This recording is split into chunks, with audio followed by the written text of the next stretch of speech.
The views and opinions expressed in the following program do not necessarily represent the views or opinions of the management, staff, or owners of KFLO or the Promise 90.7 FM. Good afternoon and welcome to a special discussion panel with the directors of local pregnancy centers that specialize in serving women and babies during an unplanned pregnancy. Today's discussion is, what does a post-Roe America look like? The impact of loving women as a pro-life society. Thanks to our partner in ministry, Heart of Hope Sanctuary for Women in Keithville, Louisiana, for underwriting this special program. Thanks for tuning in today. I'm Shelby, coming at you from Promise Studio in Shreveport, Louisiana, with some very special guests for a very important discussion. I'd like to welcome my guest, Jody Burns, Director of Heart of Hope Sanctuary for Women in Keithville, Louisiana, and Director Kelly Christian of Shreveport Pregnancy Center. How are you guys doing today? We're doing great. Thanks, Shelby. Good. Yes. Well, thank you guys so much for coming in. You guys are really passionate about the topic that we're going to be talking about today, as well as it's very timely. So hopefully we'll kind of give a new perspective on this to our listeners. And today's topic is really surrounding the Politico leaks of the Supreme Court decision. Obviously, they have not come out with an official one yet, but kind of has stirred the waters a lot in America, kind of revealing some people's hearts, both good and in bad. So we're going to get to talk about that today. But because of what you ladies do day in and day out, you guys are on the front lines of this issue, especially surrounding, women and unplanned pregnancies. So we'll start with Jody. You've always been able to come in and share what Heart of Hope is doing. So today, tell our listeners a little bit about your story. What brought you to Heart of Hope? Why are you so passionate about, unplanned pregnancies? We want to know. Thanks so much, Shelby. And I just appreciate 89.1 and 90.7. Y'all are a friend of the pro-life community, period, because you're lovers of God and of people. So how I got introduced to Heart of Hope is my daughter was having an unplanned pregnancy, and she was making a decision of adoption. And so we were getting close to birth, probably about 6 weeks before the baby's birth. I wanted to know how to support her because I knew that it was a decision that was definitely led by the Lord, and she had received her answer. She actually said to me, going around a neighborhood, and we were taking a night walk, it'll be a miracle from God if I actually do this. And we're like, yeah, it will be a miracle from the Lord. And he has a plan, and he knew it before you were even born. So you know what, we'll just lean into it, and we'll just walk together through it. So 6 weeks before, I'm like, I need help, and my daughter needs help. And so at the Care Pregnancy Center, they had a person called an adoption specialist, and her name was Carolyn. And so we made an appointment with Carolyn. Actually, my daughter went first. I can't remember who went first, but we both went. And my motivation was, I want to support my daughter. I don't want to talk her into this, and I don't want to talk her out of it, because I could only imagine what it's going to look like on birthday, and her experiencing, the beauty of giving birth to her child, and then following through with placing her child in the arms of another mother. I was just, I needed help. So I met Carolyn, and she really just helped me know what I already knew. And that was that God always has a plan, and he's good. And right now, where she's at in her adoption decision is Sarah has made this decision based on a lot of reasons. It wasn't emotional. It wasn't because she didn't want her child. It wasn't because she didn't love her child. It's because of other reasons. And so Carolyn reminded me that the only difference when that baby is born is that instead of him being on the inside, he'll be on the outside. Yeah. But all the decisions that were made because of his welfare, and of course Sarah's. And so anyway, I met Carolyn. She happened to be the co-founder of Heart of Hope. Oh, wow. And at that time, they just bought the property, and they were going to start renovating. So it was absolutely grassroots. And Sarah and I actually became volunteers. And then in 2009, the ad on my desk that they were hiring, and I was absolutely unqualified for anything. I was not qualified. I had Jesus going for me, and that's it. That's all you needed. And I had unplanned pregnancy in my life, and we'll talk about probably a couple other stories in my life personally. But I responded to it, and lo and behold, the Lord had that in mind for me. And so March of 2010, I became the first hire as executive director. Wow. I know, because you walk through this, and we see that a lot with a lot of the nonprofits, and we absolutely love that you guys are so close to this issue, and so now you guys are fully immersed in this, and it's really encouraging to see, you guys absolutely have been in this situation. Yeah, and I know that I think we'll end up talking a little bit more about certain experiences, but I've walked through abortion as a 16-year-old. Wow. My daughter's was also a single mom. She actually parented her first unplanned pregnancy, so we had an 18-month-old grandson when she gifted her second child in adoption. So I have a story on every level, and it's because of that the Lord gave me a place to serve. So yes. Yeah. And so Kelly, SHREVEPORT Pregnancy Center is a little bit newer, if I understand correct. Yes. And so tell us a little bit about how you came to be the executive director, and kind of give us a little insight on the beginnings of that, doing that. Sure, yeah, that's a question we've been getting a lot. So I absolutely could bear witness with Jody when she said, when this opportunity came about, I definitely felt like there's no way I can do this. I am not qualified for this. I'm a homeschooling mom.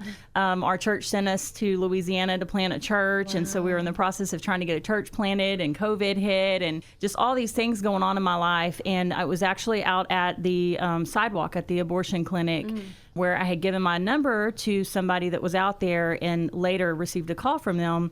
And they said, hey, I've been praying. I've been helping at this pregnancy center. It's a new center, and they need some help. And the Lord told me to call you and see if you would volunteer.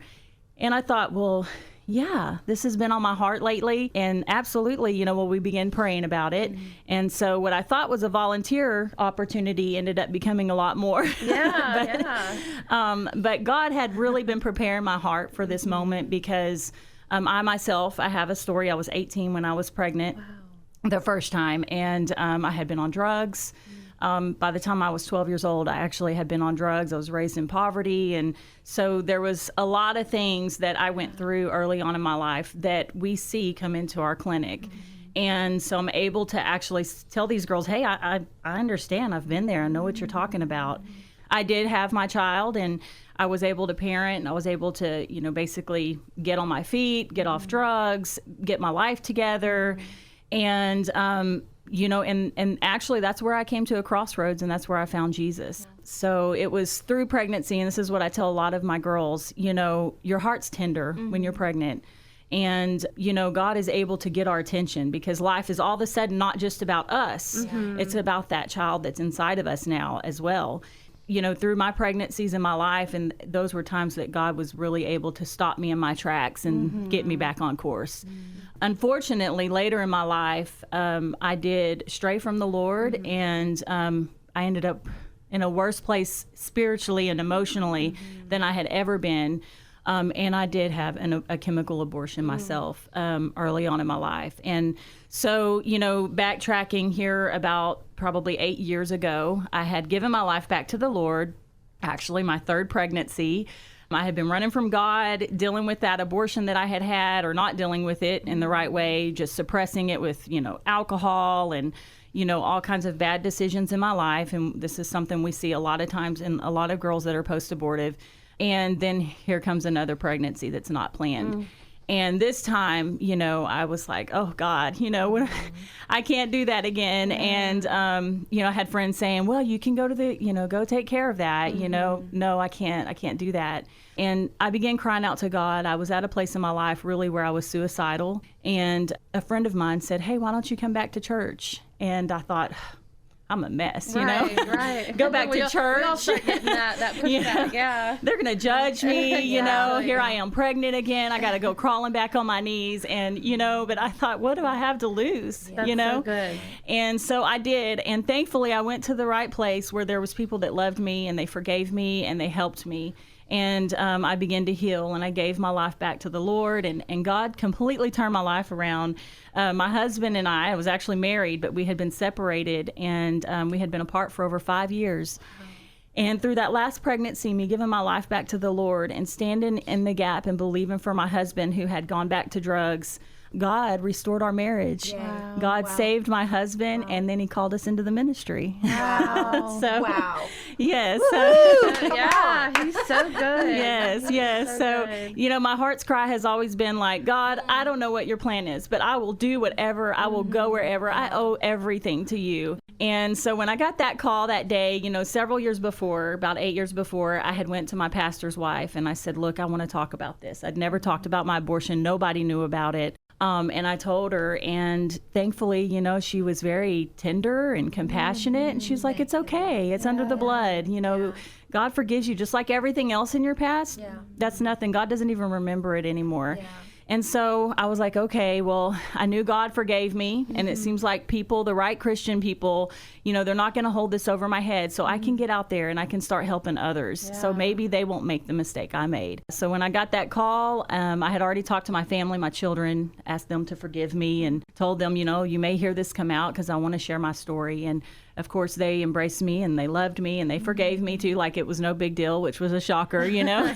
But, you know, when I went into that pregnancy center and I started volunteering, I knew that I had found my place and I had found a calling. And, you know, but I just can't explain the reward to be able to share that testimony with women that feel like they have no hope or they can't be forgiven, and to say, yeah, here's my story. And they're like, wow, you were worse than I was. Thank you very much. Encouraging. Yeah. Well, that's awesome. And again, it just, you know, just a testament on y'all's lives and the women that you serve is that, you know, God turned that around.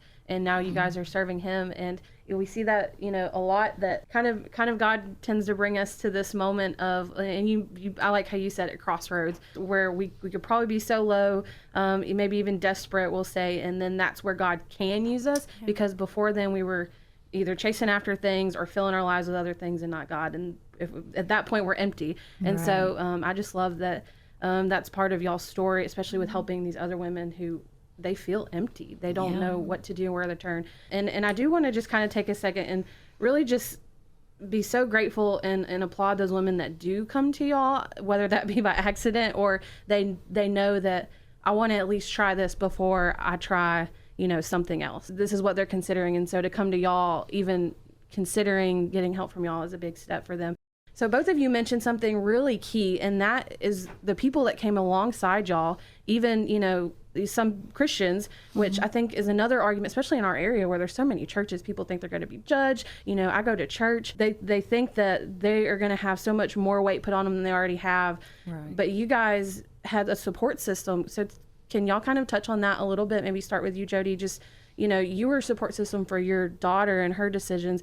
Do you see that really being a big key factor in what you do? 100%. You know, there's so many things going in my mind right now, Shelby, and I just appreciate Kelly being so vulnerable and transparent with us and sharing that story, because it can speak to so many of us, you know, where we were. And so I want to say, first of all, that, you know, the compassion of the Lord is life-giving. It brings freedom. It's not condemning. And so, you know, what we're talking about really is what compassion of God really how it translates, what it looks like, what it sounds like, what it feels like. It's actually, you know, partnering with a person, with their value, with their, you know, success, their future, just life. And so when you do that, it breeds life, right? It breeds life. And so I would say that absolutely the support system is key. And that's why it's so important for all of us to hear this, that we can really make a difference in the pro-life message if we get a grasp on how important it is to be educated and to come alongside, use our voice, and support women, to support women. I will tell you that Jesus in me made all the difference in the world.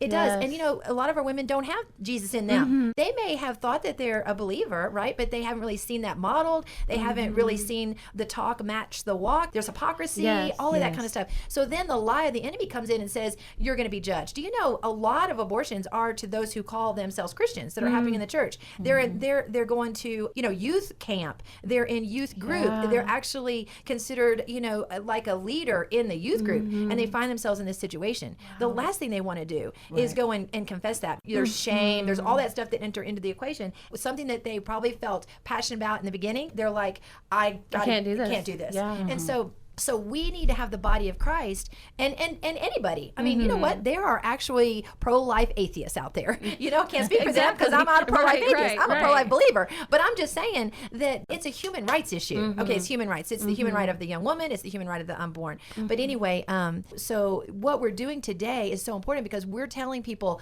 y'all, we need to be vocal about what we believe. And if you are pro-life, we need to be educated and we need to know how to support each other so that these women will give life to their child. Yes. You know, the womb is supposed to be the most protected place. The womb of a mother. That's right. But it's not because of this issue. And so we need to help mamas protect their babies themselves, Absolutely. right? And that does translate in support. And so I got to tell you though, I remember I worked at Brentwood. That's where I worked for many years. Brentwood is a psychiatric hospital. Okay. So I was the office manager of the outpatient, which was in charge of the outpatient doctors. So anyway, my daughter's pregnant for the first time. And you know, we were a Christ-centered home. We still are. And so that was the last thing I really thought I would hear was, Mom, I'm pregnant. And so when the first week of walking through that, I'm still answering your question, by the way. Yes, I believe you. But it was the first week, and I'm like, oh my goodness. And of course, I'm going to those who love me, who love the Lord, who love me, who have supported me, who share my beliefs, you know, in the Lord. First of all, you know, getting up courage to tell them my daughter's pregnant. And just, so I thought of somebody that was working at Brentwood who, I mean, would walk the halls and be praying under her breath, you know, because a lot of prayer needs to happen for those young people and anybody at Brentwood. So I went down to her office and I sat down and said, I got to tell you something. And so I shared, you know, my daughter is pregnant. And she said, oh, that's amazing. Wow. That's wonderful. And she was like, yeah, so excited. I'm like, my daughter is 17 years old, understand. a senior in high school, and she's pregnant. Okay. And so she gave me this response that I was not expecting. Yes. And it really I mean, just kind of like, I don't know, I was going to say slap me in the face, but not in a bad way. Right, it was kind right. of like, okay, different perspective. And so what it did is it allowed me to remind myself, okay, God is God, we're not, hooray. He knew this was going to happen. It's not a surprise to him. Life is precious. And it put us on a course of embracing this moment. It was definitely a challenge, but the wrap around the story is this person, I now am director at Heart of Hope, several years fast forward. And she calls me, I need to meet with you. And her daughter is, I don't know if she was 19 or 20, I don't remember, but not married and pregnant. And she was on the other side, like, oh no, you know, just kind of like, I know, feeling the same way I was feeling at that moment. And I said, that's amazing. And so I was able to just say, this is okay. This is not the end of the world. This, you know, the enemy wants to say, this is the end. This is the end of dreams. Right. This is the end of your, you know, whatever, and the end of life. That is such a lie. Exactly. This is the beginning. This is making all things new. Yep. God's going to turn this around for good. And so I got to be able to be on the other side of that. So anyway, yeah, support is everything. Yeah. That is my final a phone call a friend. That's my final answer. Okay. Well, Kelly, and you mentioned that as well, you know, how much support is, you know, needed, Right. at least, you know, in your testimony. So kind of tell us what you've already seen. Sure. Tell us what you're seeing in that as well. Yeah, absolutely. Support is everything. Because, you know, we had actually been in ministry at the church before my last pregnancy, you know, because we had come to the Lord and then we kind of walked away. And so, you know, to be able to go back to that church environment with all that shame on me was very hard to overcome. But I'm thankful for that one friend that said, hey, you know, she knew how bad I had been. She had watched my life and she knew the depths of sin I had gone to. And she was still like, hey, well, why don't you come to church, you know? And so, you know, we want to give these girls hope because unfortunately, like Jody said, there are a lot of hypocrites and we see a lot of things that are negative in the church that do cause some of our girls to feel like, you know, they can't go to their church family. Or they can't, you know, go there and face that. So when they come to us, that's the first thing we want them to know is, hey, you're not alone, okay? We can help you through this, and I've been there. What you've done is, you know, it's sin. You've fallen short. We're not going to sugarcoat it. You know, truth is what sets people free. The Bible says that. But God forgives. And God's plan is to see you restored. Like she said, I always tell them, this is just a season. This is just a moment in your time. It doesn't have to be the end of all your dreams and all your hope. Let's replan. Let's refocus. Now what are we going to do?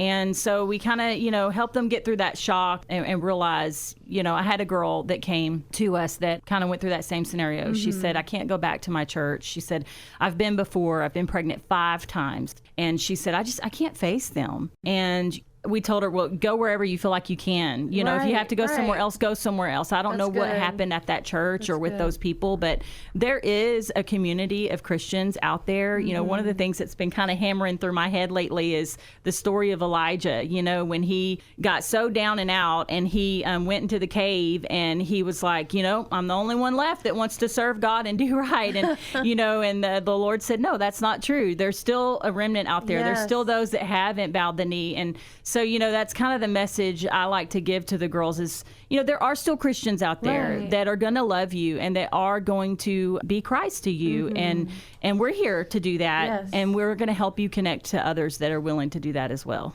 Absolutely. I'd like to also mention Embrace Grace and the church support that we have. You know, we've been open for, you know, since 2010. So we're 11 years by the end of this year. And we have an amazing church community that supports these women. They value the mom in front of us, and they do baby showers, and they support us financially. They serve us on our property. It's an amazing community. And I would say Embrace Grace. So that's a 12-week gathering that is specifically held inside the church, so that the women that we are seeing and serving, that they go inside the church building and they are accepted by, you know, the people inside the church that says, we love you, and they pour identity back into them, and they say, you're worth more than this, and you are fearfully and wonderfully made, and so is your child, and we want to love you. And they it then now becomes the church, you know, it says James 1, I think it's 1:27, isn't it? The pure religion is caring for the widow and the orphan. And we see the widow as a woman who's not married, and we see, or without a husband, let's just say that, and we see an orphan as a child without a parent.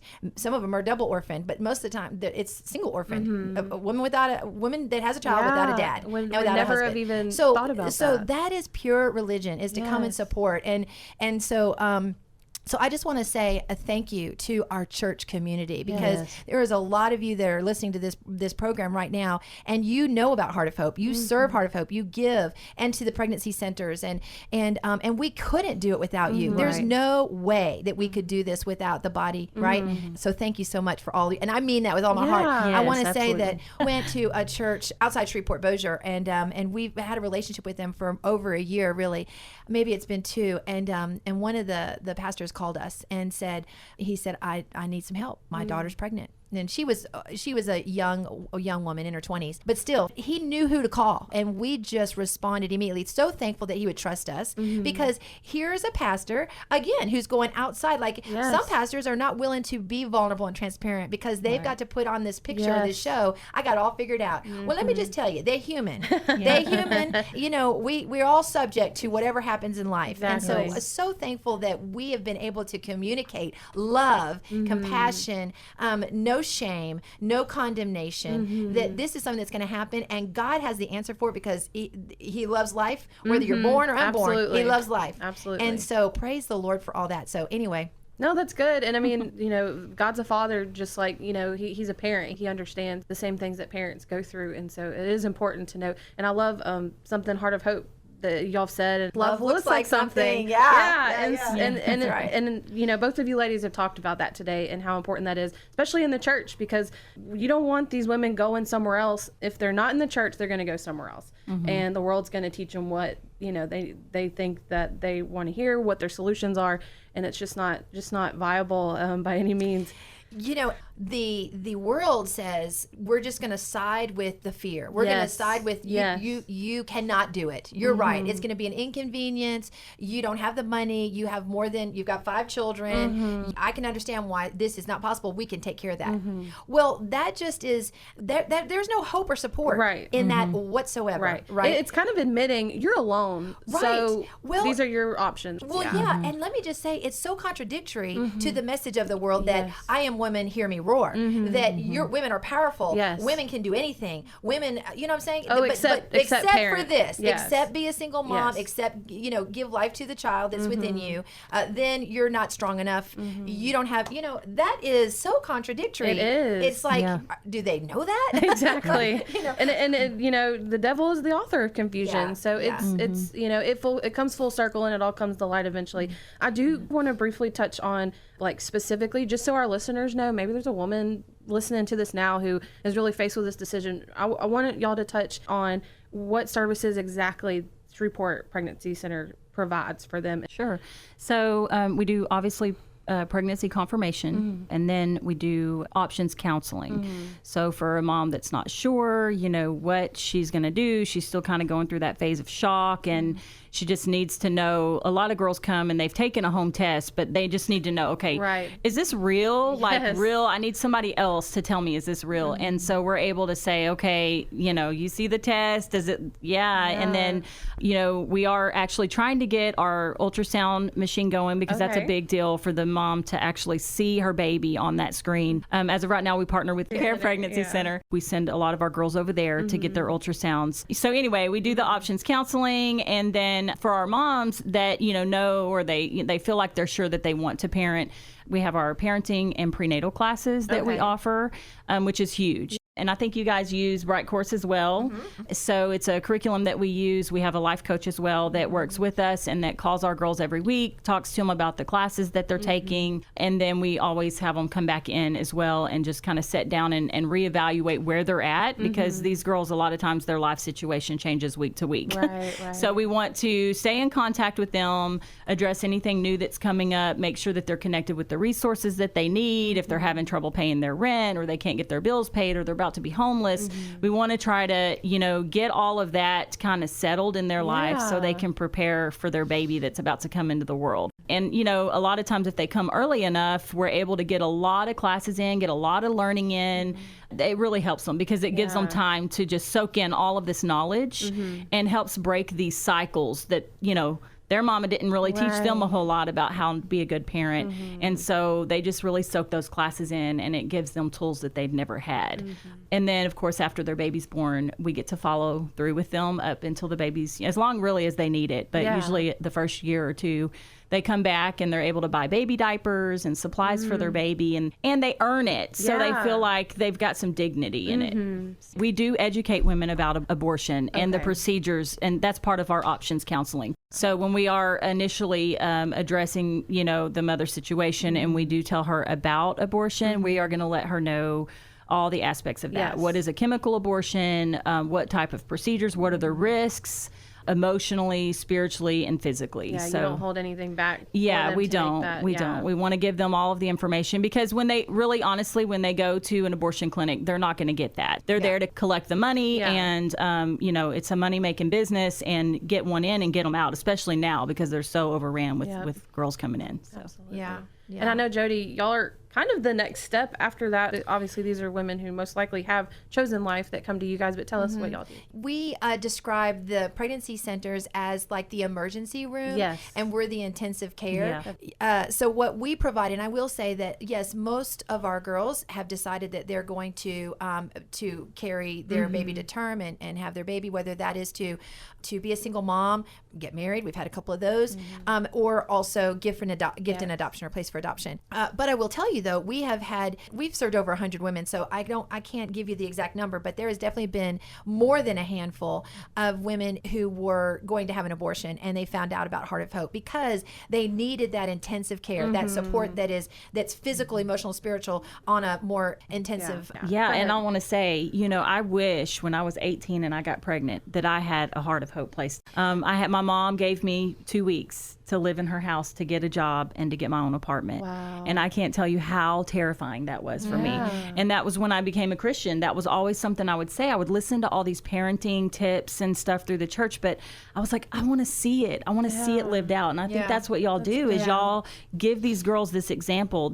We have dinner. Y'all do. I loved that about y'all. They get together, they have dinner like a family. I didn't have that. I didn't have that growing up. And a lot of these girls don't. They probably never sat at a dinner table. No, that's 100% true. They're eating on their lap, in their room, whatever. What I love about Heart of Hope is that we're mission true. So we have a mission statement, right? And that's what we focus on, and that's how is our guardrails. And the first mission is we're going to walk alongside and focus on the young woman's emotional, physical, and educational well-being while she decides whether to place for adoption or parent. We've had 9 adoptions over 10 years, so that is not the majority. And so we're going to really concentrate on helping our young women be confident mothers. And And that means being a single mom. So we get the luxury of having them live with us. So we can, schedule things in the day, in the evening, what have you, that are going to train and teach on childbirth prep and early childhood and parenting skills and just, conflict resolution. Just all those things that really would be not only just a great development in a mom, but also in a young person, right? And so we do that in a faith environment, a Christ-centered environment. And honestly, I believe that really Heart of Hope is a real holy setup. Okay, yes, you get in the door because you're pregnant. Right. You're pregnant. Yes, we can do pregnancy, but God can only do what God can do. Right. And as Kelly was describing earlier, the condition in which these young women come to us is not just pregnancy. They have been experiencing years, most of them years of trauma, whether that's in their family unit, on the street, whether it's something that has been self-inflicted or inflicted on them without their permission. There's just so much going on with that young lady. And so we're saying Heart of Hope is a place where you can rest, where you can be on the receiving end of care and love and compassion. It's hard work because guess what? You are saying yes to allowing these strangers to get in my business, and to be a part of my life when I really want to some things to be hidden. They will come out because God's good like that, and He doesn't want to leave someone in the dark or tormented because sin torments us. What happens when we sin? There's shame and blame and pain and all those things. So anyway, first mission statement is that, and then the second one is we set a career path, and that starts with education. So the young women that come to us, most of the time they're in middle school or high school because we start serving at age 11 years old. That's the fifth grader. That's who we have served, the fifth grader, all the way up to age 23. So most of our young girls, not all of them, but most of them are in school, or they're 18, 19, 20, and they have not gotten their high school diploma. So we're going to, we have a state-of-the-art classroom. We partner with the local school system. Our girls are enrolled in public school, but they don't go to campus. They stay on our property. So then they get focused care. They get one-on-one tutoring. And now they are turning their D's and F's into C, B's, and A's. Mostly honor roll. But C's are good. C's are good. Or they're into a high stat program through the BIPC. Once we take care of that, then we go on to certified classes. We've had CNA, we've had EMT, we've had veterinary assistant, we've just had a host of different things that these young women find their passion in. And we want to set a career path for them, not just let's survive, let's thrive, right? And then lastly, our third mission point is we're committed to aftercare. And so what that has looked like on the front end, when we first opened, it was just the maternity home. And so in the last 10 years, we have now been able to expand our care inside the home postpartum. Then outside the home, we have one apartment that's already serving a mom and a baby on our property. And then we're renovating another building on our property in a 2-bedroom, 2-bath home. And it is fully funded. And we want that turnkey to happen by the end of the summer. We're just waiting for some parts, parts and people, Both of those are hard to find right now. Funds are there. So like, if you're listening and you're like, what do you have to do? You can call me. You can call me. Look on my website. But we're ready for that. So I just want to tell you real quick, the benefit of the maternity home. People will say that unplanned pregnancy is normal. It's normal. It's in our society. It's not any big deal. But like you said, some people are saying you got to go. And there might be reasons why they have to go, not just because they're pregnant, because they've made some decisions that have kind of like, affected the relationships in the home. There's no more trust. And so it's like, I can't trust you, and now you're going to have a baby. This isn't going to work. So we exist because they've been that situation where girls are saying, I have to terminate my pregnancy because I am going to be kicked out of my house. So we exist for that reason. But our home is equipped, and we're a home expecting, is what I said. We're a home expecting. We know that she's out there, and she needs what we have, and it takes a village, not just one person. When I found out my daughter was pregnant, oh no, I'm one person. I needed support, like we talked about already, because I was disappointed. I was anxious. I was hopeless at sometimes. I was a lot of things. And so what we give is we give the mom, the parents, whomever is the caregiver of the young lady, time to just settle with your own, settle with your own feelings. We even come alongside them and help them, maneuver their own feelings, all that I just described, so that then they can be a support, an emotional support. But if you have to be the emotional support, the physical support, the spiritual support, when you have your own stuff going on and maybe other children, then that young lady who really needs intensive care, she will get left behind, not on purpose. Right. It just is what it is. So our home, it's for the homeless. Right. It's for the one who has a single mom. It's for the one that has the grandmother is taking care of it. It's for the young lady that has a 2-parent home and a 2-parent home that is Christ-centered for everyone, because we're a home expecting and you're not. You know? So let's help you. So it's a saturated environment where all that is happening under one roof, and the faith element, and I say faith, but I really I want to just translate that Christ-centeredness, you know, that really is the core of why we exist. It really is. And we're not walking around with Bibles in our hand. It's who we are. We are sons and daughters of the Most High God, and we know His love for us. And because we know His love for us, then we now can love you. And it is that simple, and it's that amazing, and it's that it's that uncomplicated. Yeah. You guys both of y'all eliminate those barriers that people are so quick to, or Satan in general, when we have our own thoughts, are just so quick to remind us of, like, oh, you're going to be kicked out of your house. Oh, you already have 3 children. How are you going to afford another one? Or really your help with that. Or your boyfriend. Or your boyfriend is going to leave you. Or, I can't be a cheerleader. Well, those pressures, they're all around them in their environments. Like, they're hearing all these voices, and most of the time they're not, they're not Christian voices, and they're not coming from the Lord. It's coming from the enemy, and they have all this pressure of life anyways. And so I find a lot of times when they come in, it's like there's a safe place for them to come, and they can unload those emotions, and they can actually hear someone that's going to make sense in their life. That's, oh, okay, it's not that bad. Oh, this isn't the end of the world. And, oh, I can do this? 100%. I was just going to say that. This is a tweetable. The other side says, you're right, you can't do this. And what we're saying is, you can do this. Yes. You can do this. Through Christ, I can do all things. Yes. Well, let's come back after the break, and we will talk more about some current events right after we hear from today's show sponsor. Welcome to Heart of Hope, a sanctuary for women. Let's take a look around. Our home and school is located in Keithville, Louisiana. We serve young women beginning at age 11 having an unplanned pregnancy.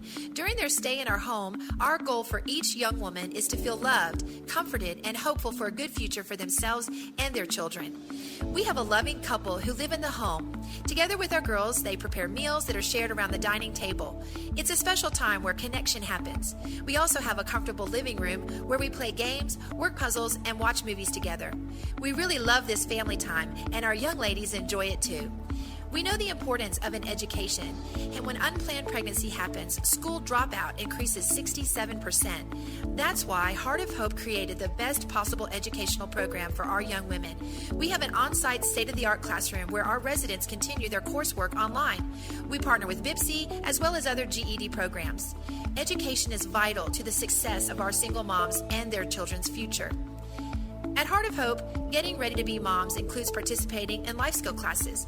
Our ladies earn Hope Bucks by spending time with our life parenting coach every week and attending classes like newborn care, childhood development, breastfeeding, and budgeting, just to name a few. These Hope Bucks are used to purchase items in our baby boutique called the Hope Chest. Who knew being responsible could be so much fun? The Hope Bucks program gives our ladies such a sense of accomplishment to be able to buy things for their babies.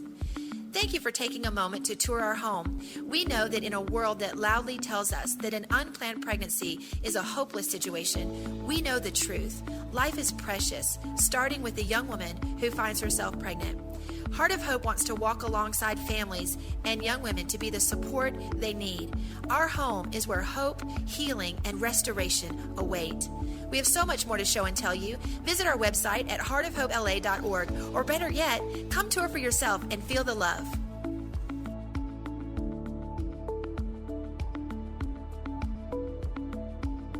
Welcome back. Again, today our guests are Jody Burns, Executive Director of Heart of Hope, and Kelly Christian of SHREVEPORT Pregnancy Center.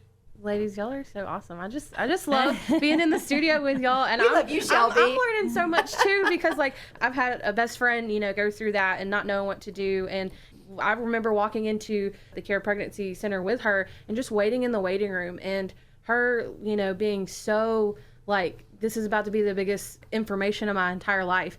And I just remember at the time not really understanding it, but understanding like she was scared. Yeah. And it's crazy because we were actually there with father of the baby. He had come with us, and we were just sitting in the waiting room, and we're both just kind of like, where do we go from here? And so to know you ladies, I mean, these ladies have a heart for babies and mothers, and that's what it's about. It's about both of them. And I think I don't want to make it like about one side or the other on this issue, because like we talked about, it's not just a political issue, but it does seem like there's a lot of oh, well, these people are just, they're not going to help you with those obstacles.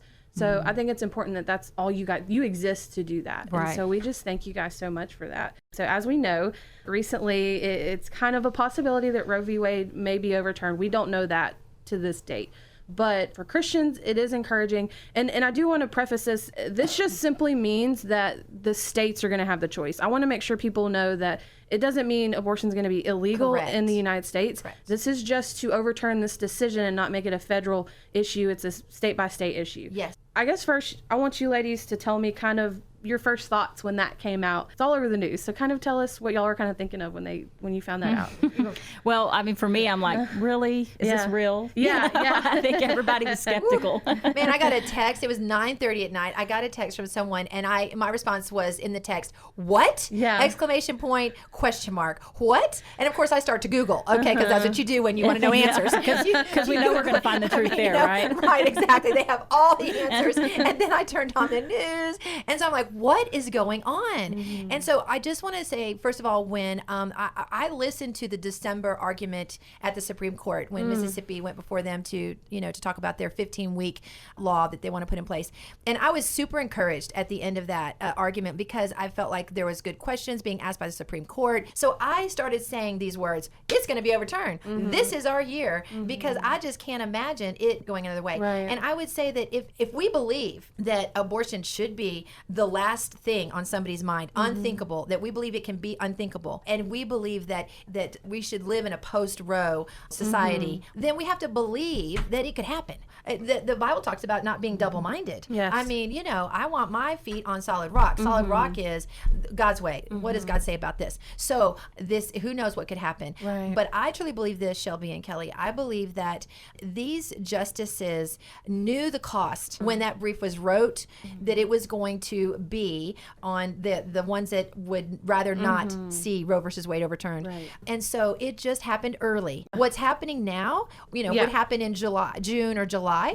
And so I would think that our Supreme Court justices are stronger, smarter, and not going to be swayed. And and oh gosh, we're just going to say this. Okay, we're just going to say this. But abortion is taking the life, right? Yes. We don't like to use the word murder. Yeah. I had an abortion at 16. So yes, I took the life of my child. I did. So I will just say, for, speaking as a believer, the spirit of murder, it surrounds abortion. And what comes with that is rage, violence. It's a violent act. It's taking the life of a child. It's a violent act against the child and the mother. It is. So there's violence, there's rage, there's all kinds of things that are so antagonistic. That's what you see. That's what we're seeing right now. And that just surrounds abortion. Just absolutely craziness. Things that I've seen on TV. So anyway, I believe that for Louisiana, we have been preparing for this for decades. The minute 1973 happened, we had people rising up and supporting organizations that were grassroots organizations like Heartbeat International and CareNet and just, pregnancy centers inside the church. That's where it was birthed, from the church. Did we know that? It wasn't just, it was the church. Catholic churches did that, but also Protestant churches. And so now where we are at today is in Louisiana, over 40 pregnancy centers. Over 40 pregnancy centers. Amazing. That's amazing. And there's some that are starting. Look what Kelly just started one 2 years ago. And God's still putting it, still doing it. So they're raising hearts. up. Maternity homes, not as many. We need more. Yes. We have 3. We need more. I'd love to. It's a dream of mine. Heart of Hope. Let's pop it up. Pop them all over the place. But I'm a part of a national committee of maternity homes and mother-children homes. There's over 400 in our nation. Wow. In California, in that state, you would not believe how many maternity home and mother-child homes there are. We're not a few. We're not just this isolated group of crazy Christians. No, we are a movement, and we are ready. We are ready ready for this moment. We've been working on it since 1973. That's why we are here where we are today, because we didn't give up. We didn't give up on women. Yep. I said this recently. If Roe versus Wade gets overturned, it's a win for women. It was posed to me, is it a win for your side? We're not on any side. Yeah. We're for women. We're for life, for hope and future and success. And the 97% of women that have had abortions that regretted it. I you look at statistics, you're trying to find, okay, who's saying yes to abortion? Over 80 is feeling coerced. 67 is not having enough information. So there's reasons why they're doing it. They're not doing it because the other side in the last couple weeks would say they're doing it because, I'm just going to get pregnant and have an abortion. That's craziness. Who does that? I don't care what you say. It's not true. The women that are facing this decision and choice, they're in a state of hopelessness, fear. They're vulnerable. That's why we call young women that come into your centers, and we use the term abortion, vulnerable. They're vulnerable to it because of their circumstance. They're in crisis.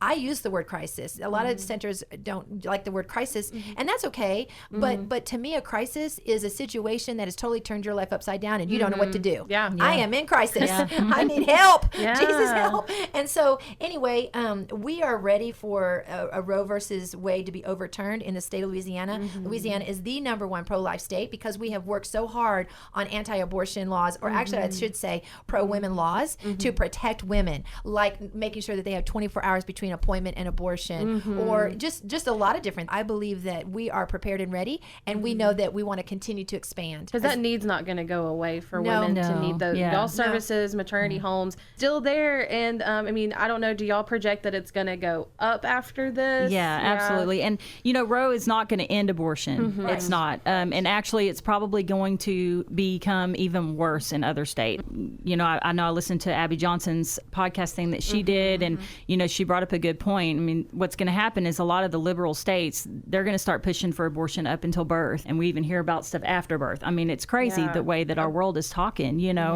And so it's not going to end abortion. It's not. Now, we hope that in Louisiana, that's the end of the abortion issue, but there's still going to be women that are going to need our help. So it's not like, okay, well, there's no option for you to have an abortion, so you're on your own now, have that baby and good luck. That's terrible. Now we have a chance to show these women, hey, we said we're going to put our money where our mouth is.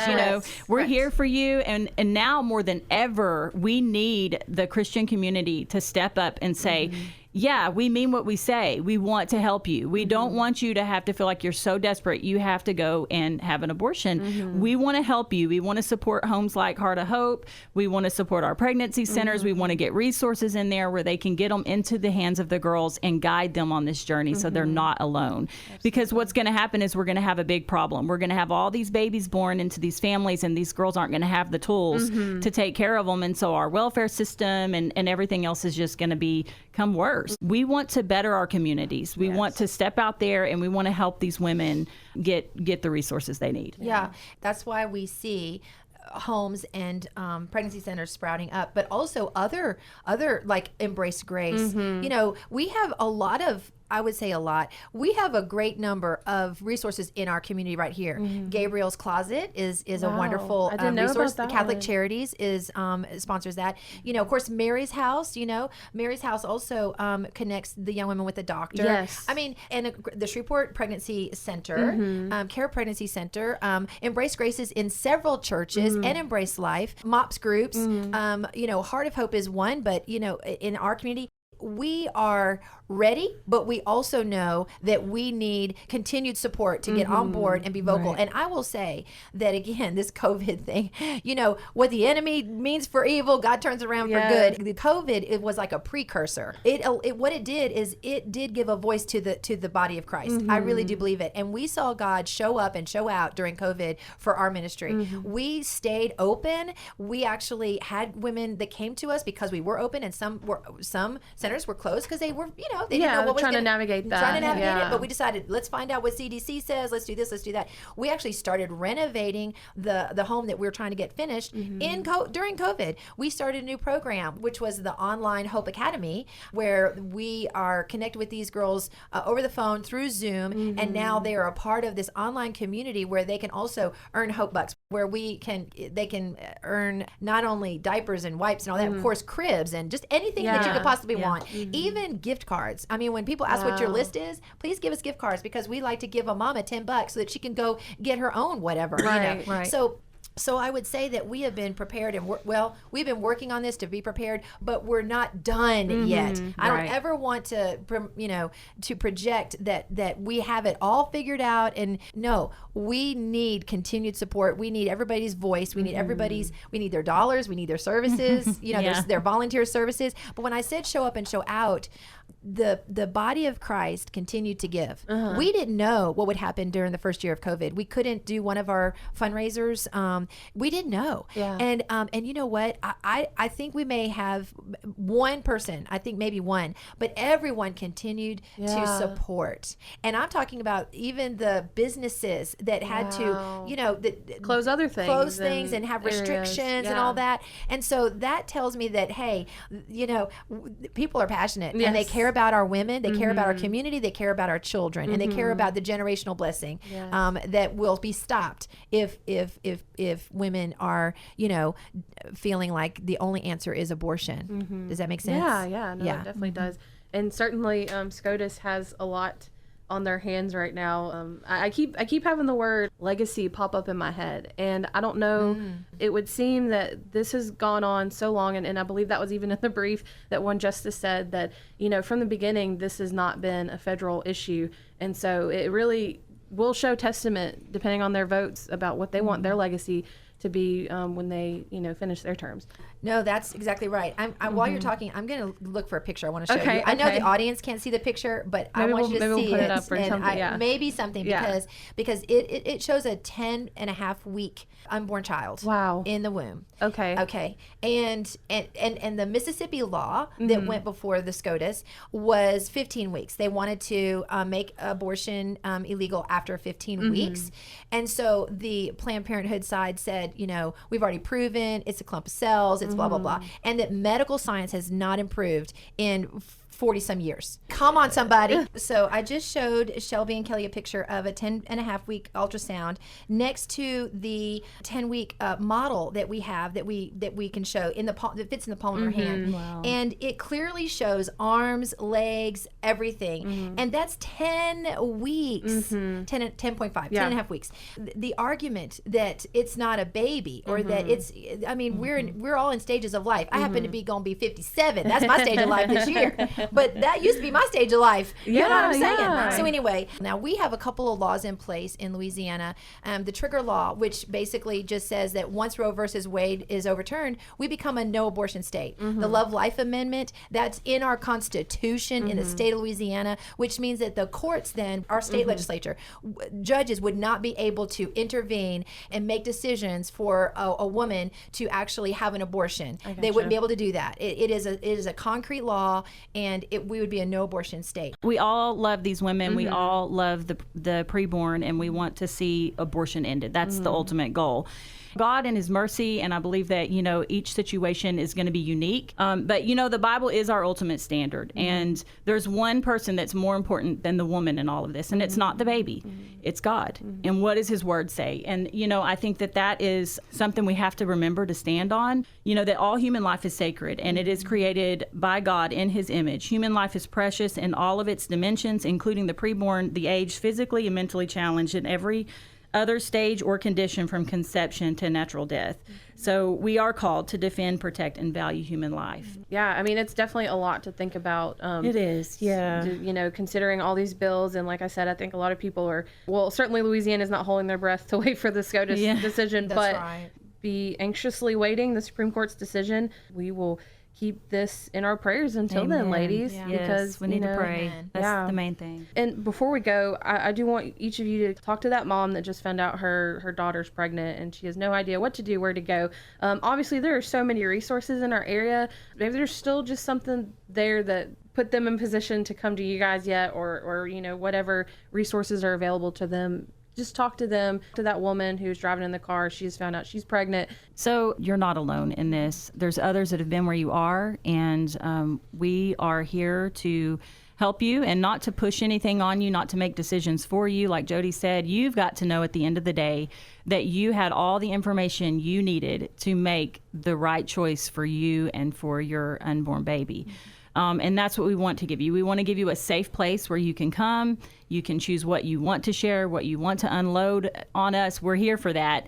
And we're here to give you factual information and resources so that, if you do decide, you want to parent, we're going to support you. We're going to give you the tools you need. If you've had an abortion and you're hearing all of this, and I know it's like just taking that wound and just scraping it wide open, again, and it hurts and it's hard but we're here for that too. There are abortion recovery groups that want to help you, that want to love you, of people that have been through what you've been through. And there's a group of people that are here. And so there's hope. There's hope. You don't have to make a desperate decision that you're going to regret. Unfortunately, like I did. The only voices I had around me were voices telling me to go to that abortion clinic. And I wish somebody would have told me the truth, because I lied to myself. And I think that's one of the dangers about the abortion pill is these girls go in and it's like a quick fix. They take a pill and they're going to just go home and, they think they're going to, it's like I told myself I was going to have a miscarriage.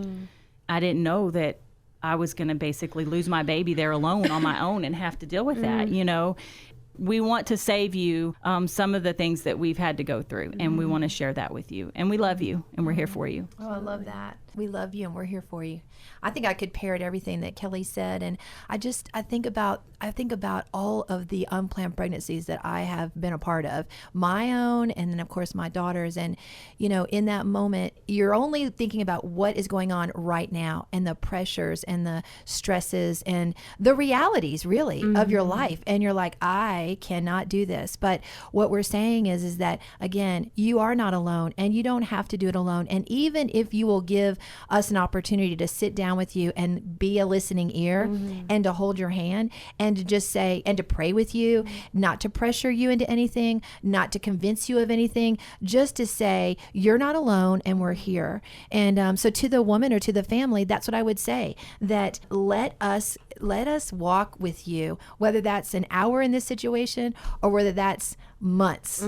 Yeah. Let us walk with you and let us put our words into action. We do love you and we care about you. And I already said it, but I say it again. We are a home expecting. We are a ministry. We're ministries knowing that this is happening right now. Do you know in 1 year there were over 800 pregnancies to girls 15 to 19 years old? I should say births. Over 800 pregnancies or babies born to girls ages 15 to 19. That's a lot. So that doesn't count the number that have been aborted. That doesn't count the number of the girls that we serve age-wise, 11 up to 15, and then after.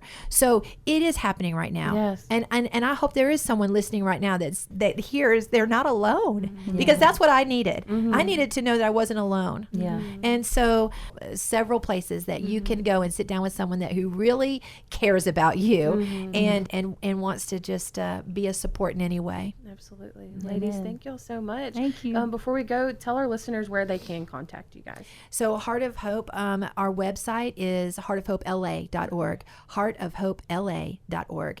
I think that's the easiest way. Our numbers are on there, and there's lots of information and testimonials and things like that. But that's what I would say. Just go to heartofhopela.org. And whether you're someone in need, whether you are a church or someone that says, hey, I want to be a part and volunteer and come alongside, or whether that's someone says, I want to support you financially, heartofhopela.org. Absolutely. And Kelly, where can people find out more about you? So our community can go to spcfriends.org. So that stands for Shreveport Pregnancy Center, spcfriends.org. We are, needing partners to come in and kind of help us, especially as a new center. We are actually trying to expand into Mansfield, into DeSoto Parish. So we have found that's because we're in South Shreveport, so we get a lot of girls that come to our center that are kind of from DeSoto Parish, Coshada, Red River area. That's actually where I live, so I drive up from Coshada every day. So we are planning, we had hoped to do that by this summer, to have a location secure and open in Mansfield, because we have girls that can't make it to Shreveport. Yes, it's been a need for quite some time. Yeah, it has. So that is our heart, and we are moving that direction, and so we definitely need support. Our biggest need is, we need workers. We need people people that are willing volunteers to come in and say, here's my hands, help me, tell me what I can do. And then, of course, financial as well. Just whatever the Lord lays on your heart. Just pray how you can get involved with our organizations and help us out. Absolutely. Ladies, thank you so much for coming in and just sharing your heart with us, your heart for women and babies in Louisiana. Reach out to some of these pregnancy centers, and Heart of Hope. Louisiana Right to Life has really good resources. They do a lot of the planning and legislation for a lot of these bills. And so they are another good resource if you want to find out more about them. Especially, churches, we're called to be the church. And Jody, you mentioned earlier about what that looks like, especially helping the widow and the orphan. You do not have to reinvent the wheel. There's already resources in our area like Heart of Hope, like SHREVEPORT Pregnancy Center, like Care Pregnancy Center, who are going to walk alongside with you. They do education, but churches, please, pastors, don't do this alone. If you feel like this is something that you want to be a part of, please reach out to one of these ministries. And of course, you can always call the station. We can connect you as well. And again, Kelly, Jody, thank you so much for coming in and just talking about this. Thank you, Shelby. Thank you so much. Thanks for being with us today to hear the conversation with our local pregnancy centers. We appreciate their time and our partnership with Heart of Hope Sanctuary for Women in Keyfield, Louisiana, for bringing this special program to you. For more information on Heart of Hope, you can visit heartofhopela.org.